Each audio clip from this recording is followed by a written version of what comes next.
Today, we are diving into the beautiful and essential topic of motherhood that is breastfeeding. Whether you are a new mom, a soon-to-be mom, or just curious, this video will provide you with valuable information on what is breastfeeding, benefits of breastfeeding, types of breastfeeding, types of breast milk, what is latching, breastfeeding positions, and breastfeeding common FAQs. So, let's get started. What is breastfeeding? Breastfeeding or nursing or lactation or chest feeding is the process of feeding a baby with breast milk directly from the mother's breast. It provides essential nutrients that support the baby's growth and development.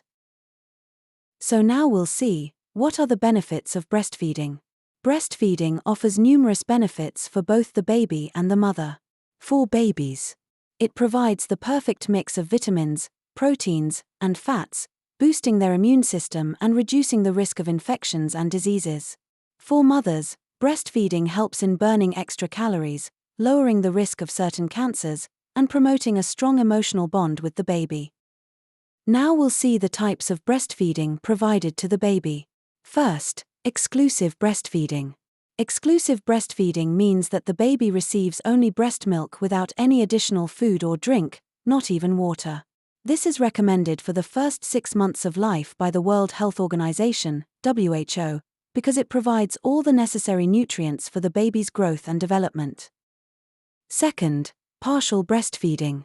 Mixed or combination or partial feeding involves giving the baby both breast milk and formula milk. This approach can be helpful for mothers who have low milk supply, need to return to work, or want to share feeding duties with a partner. This should only be practiced if exclusive breastfeeding cannot be achieved. Third, expressing or pumping breast milk. Expressing or pumping breast milk allows mothers to provide breast milk to their babies without direct breastfeeding. This can be useful for mothers who need to be away from their baby, have premature babies who can't breastfeed directly, or experience latching issues. Fourth, supplementary feeding. Supplementary feeding involves giving the baby breast milk along with solid foods or other liquids. This usually starts around 6 months when babies need additional nutrients that breast milk alone cannot provide. Next we will discuss on types of breast milk. First, colostrum. Colostrum is the first milk produced during pregnancy and right after birth. It's thick, yellow, and packed with nutrients and antibodies that help protect newborns from infections. Colostrum is produced in small amounts, but it's perfectly designed to meet the newborn's needs in the first few days of life. Colostrum is sometimes called liquid gold because of its rich, yellow color and vital nutrients. It's highly concentrated, providing the perfect first food for your baby. Second, transitional milk. Transitional milk is produced after colostrum, typically from the 3rd to the 5th day after birth until about 2 weeks. This milk is a mix of colostrum and mature milk, gradually changing from yellow to white as it becomes thinner. Transitional milk contains higher levels of fat, lactose, and calories to support your baby's rapid growth. Due to milk transition, breasts becoming fuller and heavier. This is a sign that milk supply is increasing to meet the baby's growing needs. Third, mature milk. Mature milk is established around 2 weeks after birth and continues as long as breastfeeding continues. It is divided into 2 types, foremilk and hindmilk. Mature milk changes composition during each feeding to provide a balanced diet for the baby. Fourth, foremilk and hindmilk. Foremilk is the milk the baby receives at the beginning of a feeding.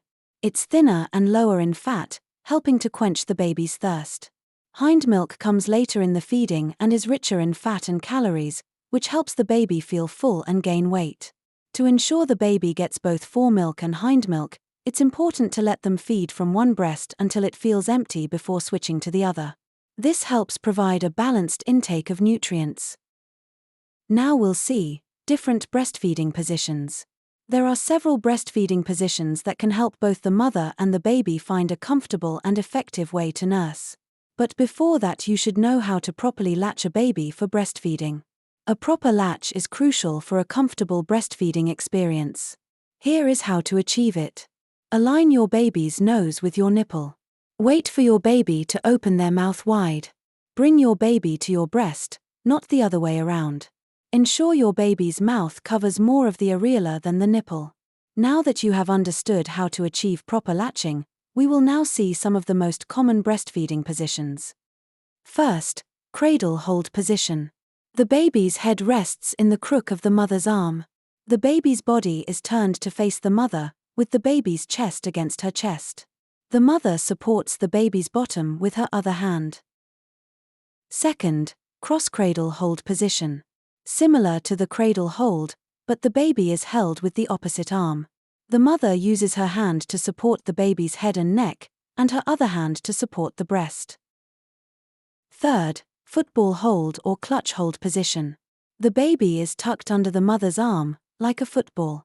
The mother supports the baby's head and neck with her hand, while the baby's body is supported by the mother's arm. This position is often helpful for mothers who had a C-section or those with larger breasts.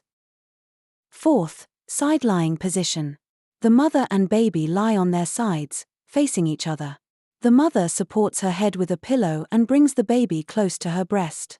This position can be comfortable for nighttime feedings. Fifth, laid-back breastfeeding or biological nurturing position. The mother leans back in a semi-reclined position. The baby lies on the mother's chest, using gravity to help with latching. This position allows the baby to use their natural feeding instincts. Sixth, koala hold or upright hold position. The baby sits straddling the mother's thigh or hip, upright and facing the breast. This position is useful for older babies or those with reflux. Seventh, dangle feeding position. The mother leans over the baby and lets the breast dangle. This position can help with engorgement or plugged ducts. Eighth, Australian hold or down under hold position. The baby is positioned below the mother, often lying on the mother's legs or a pillow. This position is similar to the laid-back position but with the baby directly below the breast. Hope you understood all the common position for breastfeeding. Choosing the right position often depends on the mother's comfort, the baby's size and preferences, and any specific needs, such as after a C-section or with twins. It is important to try different positions to find the most comfortable and effective one for both mother and baby. Now we will see some common breastfeeding FAQs. How often should I breastfeed my baby? For newborns, typically, newborns need to be fed every 2 to 3 hours, about 8 to 12 times in 24 hours. And for older babies, as babies grow, they will develop a more regular feeding pattern, which can be every 3 to 4 hours. How do I know if my baby is getting enough milk? You can keep observation on following things: at least 6 to 8 wet diapers per day. Regular bowel movements that transition from meconium to mustard yellow stools. Steady weight gain after the initial loss of birth weight. Your baby appears content and satisfied after feedings. What should I do if breastfeeding is painful? Ensure your baby is latching correctly. The latch should cover most of the areola, not just the nipple. Try different breastfeeding positions to find one that's more comfortable. Seek help from a lactation consultant or healthcare provider to address issues like mastitis or thrush. Can I breastfeed if I'm sick? In most cases, yes. Breastfeeding while sick can actually pass antibodies to your baby, helping protect them from the illness. However, consult your doctor if you have a serious infection or are taking medications. What foods should I avoid while breastfeeding? Generally, most foods are safe. However, some babies may react to certain foods in the mother's diet, such as dairy, caffeine, or spicy foods. Monitor your baby for signs of discomfort or allergies and consult a healthcare provider if necessary. How can I increase my milk supply? Feed frequently and ensure the baby empties the breast. Stay well hydrated. Eat a balanced diet with adequate calories. Use a breast pump between feedings to stimulate milk production. Ensure you're getting enough rest and reducing stress. Can I breastfeed if I have to go back to work? Yes. Many mothers continue breastfeeding by pumping and storing breast milk. Make sure to establish a good pumping routine and discuss your needs with your employer to find a suitable pumping schedule. When should I introduce a bottle? It's often recommended to wait until breastfeeding is well established, typically around 4 to 6 weeks. Introducing a bottle earlier can lead to nipple confusion. How long should I breastfeed my baby? The World Health Organization, WHO, and the American Academy of Pediatrics, AAP, recommend exclusive breastfeeding for the first 6 months and continued breastfeeding along with complementary foods for at least the first year and beyond, as mutually desired by mother and child. What should I do if my baby refuses to breastfeed? Ensure there are no physical issues like a blocked nose or ear infection. Offer the breast when your baby is calm and not overly hungry. Increase skin-to-skin contact to encourage feeding. Seek advice from a lactation consultant for further guidance. If you have additional questions or concerns, it's always best to consult with a healthcare provider or consultant. Thank you for watching. If you found this video helpful, please give it a thumbs up, share it with other parents, and subscribe to our channel for more informative content. Remember, every breastfeeding journey is unique, and you are doing an amazing job. This side digital content creator, signing off for today. Take care, stay safe and healthy.